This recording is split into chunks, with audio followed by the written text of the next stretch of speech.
وعلى محمد. اعوذ باللہ السمیع العلیم من الشیطان اللعین الرجیم. بسم اللہ الرحمن الرحیم. الحمد للہ رب المشرقین ورب المغربین، والصلاة والسلام علی جد الحسن والحسین بالقاسم محمد وعلى محمد. وعلى اہل بیتہ الطیبین الطاہرین المعصومین الذین اذهب اللہ عنہم الرجس اہل البیت ویطہرکم تطہیرا. صلی اللہ محمد وعلى محمد. ولعن اللہ علی اعدائہم اجمعین. اما بعد، قال حق سبحانہ تعالی فی القرآن المجید والبرہان الرشید وقولہ الحق. بسم اللہ الرحمن الرحیم. وما تشاؤون الا ان یشاء اللہ.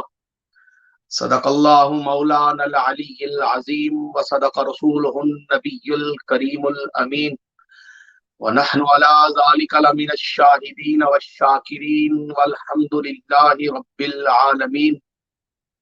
او کما قال اللہ تبارک و تعالی فی القرآن المجید. بسم اللہ الرحمن الرحیم. ان اللہ وملائکتہ یصلون علی النبی یا ایھا الذین آمنوا صلوا علیہ وسلموا تسلیما. اللهم صل على محمد وعلى محمد. سب سے پہلے السلام علیکم. تحفہ یا علی علیہ الصلاۃ والسلام مدد. آج کی یہ مجلس عزا، مجلس غم بسلسلہ شہادت حضرت مادر عباس، حضرت فاطمہ کلابیہ ام البنین صلوات اللہ وسلام اللہ علیہا انعقاد پذیر ہے. میں سب سے پہلے محمد و آل محمد کی بارگاہ جلیلۃ القدر میں امام زمانہ عجل اللہ تعالی فرجہ الشریف کی باعزت باعظمت طاہر و مطہر بارگاہ میں اور تمام مومنین بالخصوص ولایت امیر المومنین پر جو غیر مشروط ایمان و یقین رکھتے ہیں، ان کی خدمت میں تعزیت پیش کرتا ہوں شہادت حضرت ام البنین صلوات اللہ وسلام اللہ علیہا کی. آج کی اس مجلس عزا میں گفتگو کرنے کے لیے بندہ ناچیز نے قرآن مجید برہان رشید کی سورہ مبارکہ دہر کی ایک آیہ مقدسہ کا حصہ تلاوت کرنے کا شرف حاصل کیا ہے. قرآن مجید برہان رشید یوں تو بائے بسم اللہ سے لے کے سینے والناس تک سارے کا سارا محمد و آل محمد کا قصیدہ ہے اور نازل ہوا ہے شان نبی و آل نبی کے اندر قرآن کی آیتیں نازل ہوئی ہیں. پر ان تمام سورہ میں سے جو سورہ دہر ہے اس کو ایک امتیازی حیثیت حاصل ہے. سورہ دہر میں دوسری آیات کے اندر اہل بیت کا چھپا ہوا قصیدہ پڑھا گیا ہے اور سورہ دہر میں اہل بیت کی شان صرف چھپی ہوئی نہیں ہے بلکہ ظاہر بھی نظر آ رہی. سورہ دہر کے اندر اللہ رب العزت نے اہل بیت کا ایسا شاندار قصیدہ پڑھا کہ جسے سن کر مومنین کے دل باغ باغ ہو جاتے ہیں. اول اللہ رب العزت نے اس آیت میں انسان کا ذکر فرمایا. بسم اللہ الرحمن الرحیم. حل اتى علی الانسان حین من الدہر لم یکن شیئا مذکورا. پہلے اللہ نے شروع میں اہل بیت کا قصیدہ پڑھنے سے پہلے خدائے لم یزل نے انسان کو اس کی اوقات بتائی، انسان کو اس کی حیثیت بتائی کہ انسان کی اوقات کیا ہے، انسان کی حیثیت کیا ہے. اس لیے انسان کی اوقات اور حیثیت بیان کی کہ انسان اپنی اوقات اور اپنی حیثیت میں رہیں۔ اللہ رب العزت نے انسان کی اوقات بتاتے ہوئے سورہ دہر کی ابتدا میں بتایا کہ انسان وہ تھا جو پہلے ناقابل ذکر تھا، اس کا کہیں بھی ذکر نہیں، یعنی انسان وہ ہے جو ناقابل ذکر تھا، اس کا کہیں بھی ذکر نہیں تھا، اور اہل بیت وہ ہیں جو اہل ذکر ہیں۔ کیا بات، جیو قبلہ۔ جو ناقابل ذکر تھے وہ اور ہیں، اور جو اہل ذکر ہیں وہ اور ہیں۔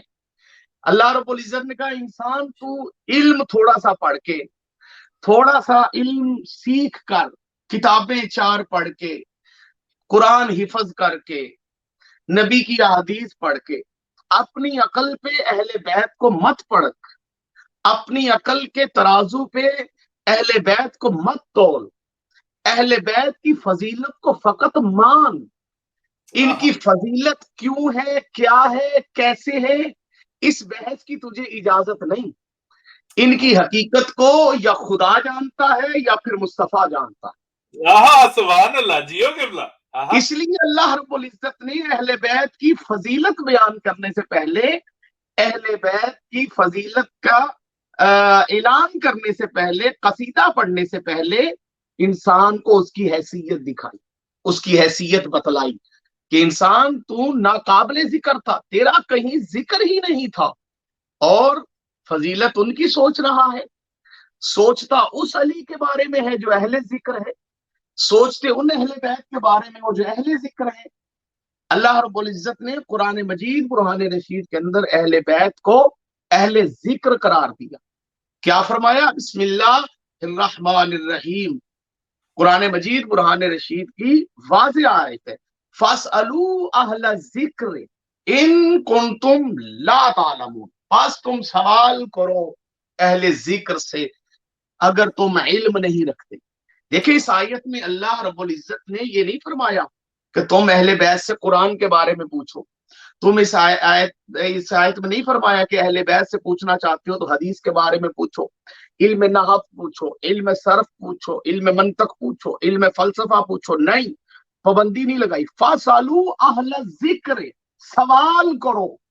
اب یہ سوال کرنے کا حکم اللہ نے دیا ہے، جس طرح اللہ نے حکم دیا ہے نماز پڑھو، جس طرح حکم دیا ہے روزے رکھو، جس طرح حکم دیا ہے حج کرو، جس طرح حکم دیا ہے زکوٰۃ دو، جس طرح حکم دیا ہے خمس دو، جس طرح حکم ہے جہاد کرو، جس طرح حکم ہے درود پڑھو، جس طرح حکم ہے کہ تبرہ کرو، اسی طرح اللہ نے حکم دیا ہے فَاسْأَلُوا، سوال کرو، اور پھر پابندی لگا دی کہ سوال بھی ہر کسی سے نہیں کرنا، ہر طرح کا سوال کرنا ہے پر ہر کسی سے نہیں کرنا۔ کن سے کرنا ہے؟ فَاسْأَلُوا أَهْلَ الذِّكْرِ، جو اہل ذکر ہیں۔ آج تک ملا نے یہی نہیں بتایا کہ یہ اہل ذکر کون ہے۔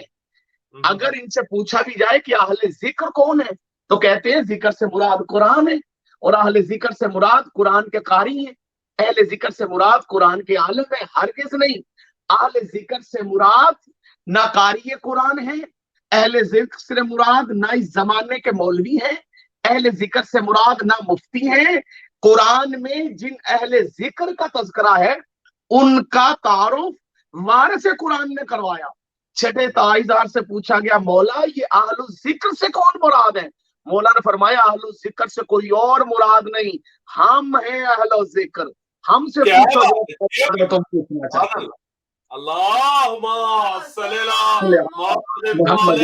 محمد۔ یہی وجہ تھی کہ کائنات کے اندر پوچھنے والے اور جواب دینے والے ہمیں تاریخ میں نظر آتے ہیں، جواب دینے والے امیر المومنین نظر آتے ہیں، ائمہ طاہرین نظر آتے ہیں، 12 امام ہمیں نظر آتے ہیں جن سے ہر زمانے میں سوالات کیے گئے اور انہوں نے جواب دیے۔